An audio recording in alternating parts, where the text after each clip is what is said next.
When we are confronted with the goodness of God, a question might arise. If a good God exists, how come the world is full of suffering? This is a question and a concept in theology called theodicy. In any response to this issue, we as Christians need to include the following. First, we must confess the reality of suffering. A biblical worldview acknowledges that bad things happen. Death, sickness, natural disasters, injustice, broken and corrupt systems. We don't live in a fantasy utopia, and we should not give the impression that we do. In fact, the biblical worldview affirms that God governs over everything, including suffering.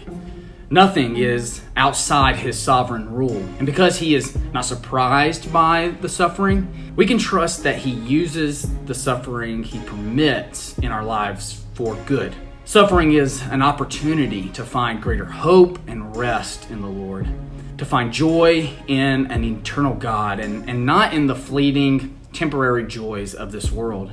Suffering is never wasted by God. It's never pointless. In fact, Jesus says that those who are poor in spirit and those who are mourning, they're blessed. Blessed because in their suffering, they are able to cherish the steadfast love of a gentle Savior. Suffering is to be expected, for Christ is our example, and he suffered. Deliverance from suffering is to be prayed for Christ prayed for deliverance in the Garden of Gethsemane. But when the cup of suffering is not taken away, and day after day, many tears fall, may God remind us of our suffering Savior and grant joy and rejoicing in the midst of suffering, and give us hope in an eternal home with him in glory, free from the sufferings of this world.